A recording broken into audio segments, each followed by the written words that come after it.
Hey guys, welcome back to the 1,000 Card Project and our weekly report. This week we're going over the week of October 12th through the 18th. For those that are new, we started with a $500 investment, which bought about 300 cards. We scaled that up to 1,000 cards, which is the goal for the inventory, and we're working on turning that into 1,000 cards that are worth $100 a piece. And so we've been tracking it along the way. Go back, watch some of the earlier videos, and you can kind of follow along. This week we sold 25 total cards. I watched a video from Ty Wilson the other day that said that October is a tough month historically for sales. Our numbers are down, but they're not as down as maybe I thought that they might be. So encouraged by that. Hopefully we can hold strong through this month and kind of ramp up into these last 2 months during the holiday season here. We sold 8% on CommC, 16% on CollX, and 76% on eBay this week. So down a little bit on CollX, a little bit more on CommC, which is good. But, again, I think it's important to have multiple marketplaces that you use to distribute cards. And I'm exploring and continuing to explore different ways to lower the fees, but also be more and more marketplaces as I can. If you are not using CollX, make sure to go ahead and create an account and then reach out to me and let me know that you're on there. 1,000 Card Project on CollX. And I'd love to be your first purchase on there. Bulk cards this week, we sold 0. So again, another week of 0 cards for the bulk. For those that are new, that's my existing collection that I had coming into this project strategy. And I took about 3 months to kind of try different strategies out until I figured out exactly what I wanted to do. So I've been gradually kind of selling that off, cards that I don't want, and then the cards that I bought during that 3 months, and trying to recoup that amount of money, which ended up being about $1,400.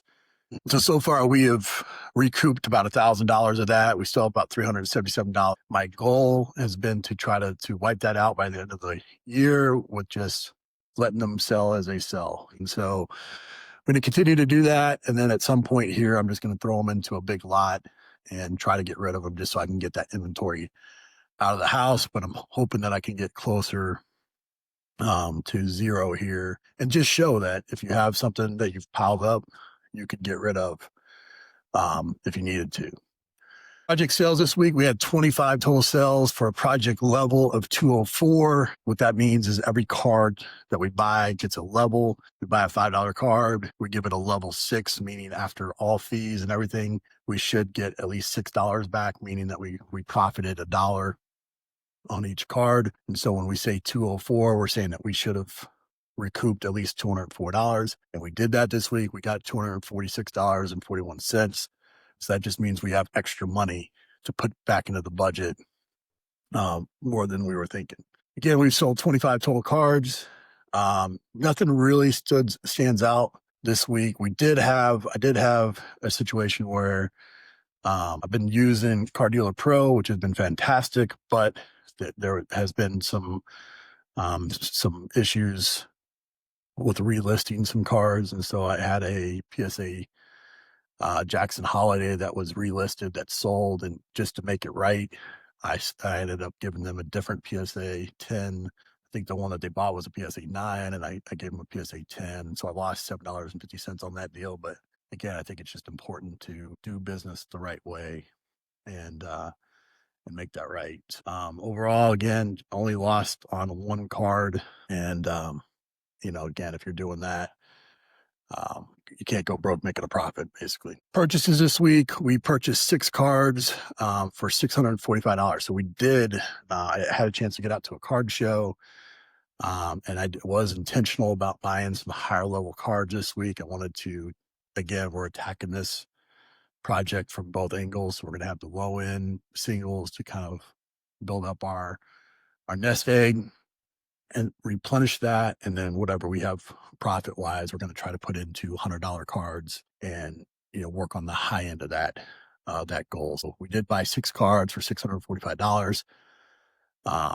And the average level of 108.67. So we're hitting that $100 mark. And mostly, I think I've been telling you guys this in past episodes, been mostly focused on, all-time greats, Hall of Famers, and graded cards in that. So I bought PSA 6 Dan Marino and Montana rookie cards. I bought an Elway PSA 8, and then I just picked up 2 PSA 8 Dan Marino rookies at the card show yesterday. Feel really good about those. And as I've mentioned, I am putting a percentage of this project towards NFTs.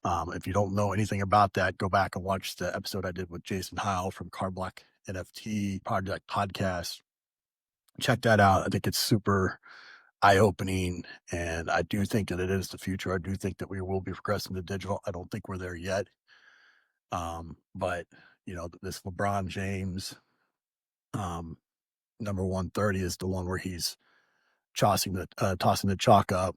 It's an iconic image. I think it's something that's going to be a sought after NFT future in the future, and it's already paid off. I bought a silver NFT of LeBron James for I think $8, and at one point in the last couple of weeks it was selling for $300, and so I ended up picking up this blue seismic, which is actually rarer than the silver, but it's not got the same premium yet. So I think as more people come on the NFT space, the blockchain, I think some of these more rare parallels will rise up as well. So feel pretty good about those purchases. That does put our project level at 7,362.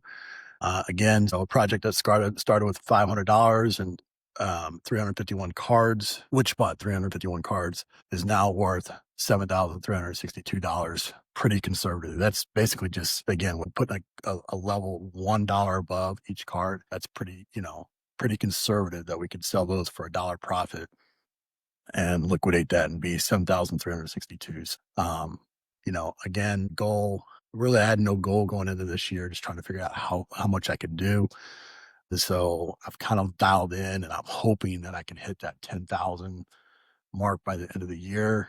Again, with a $500 investment, and if you're walking away with $10,000 annually, that beats the stock market. That beats a lot of things. So this is just a hobby for me. It's not a business or where I put my livelihood. So as an alternative investment, being able to make that much money and have some fun along the way, I think it's a cool thing. So let me know what you guys think.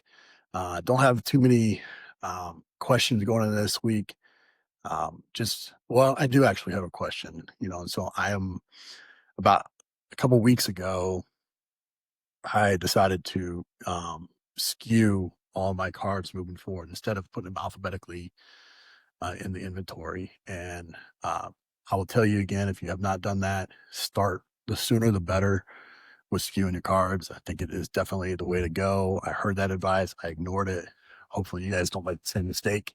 But now I'm faced with having majority of the cards that I have not skewed, and then about 1,000 cards or so skewed now. And so I'm trying to figure out what's the best way to go back and reskew those cards without having to blow up all those listings, take them down, relist them, do all that stuff. So if anybody's got any good ideas for that, please share those. As always, like, share, subscribe. We have gotten quite a bit of traction with the podcast lately, so check that out if you haven't checked that out. And as I mentioned last week, I decided to create a TikTok, and I think I'm going to focus on TikTok moving forward with this brand. So if you're not following me there, follow me there. Put out a pretty cool video. I thought about an idea for these unlicensed products, going in and focusing on players' individual brands. So instead of putting, the brand of the Bulls for Michael Jordan, if you put the Jumpman as a logo on a card, would that be of interest to a player collector? So check out that video on TikTok, or let me know what you think there. As always, purchasing cards from us on eBay or CollX, and or selling us cards that you want to get rid of that fit kind of where we're at with the project. So appreciate you guys. Thanks for following along, and I'll see you next week.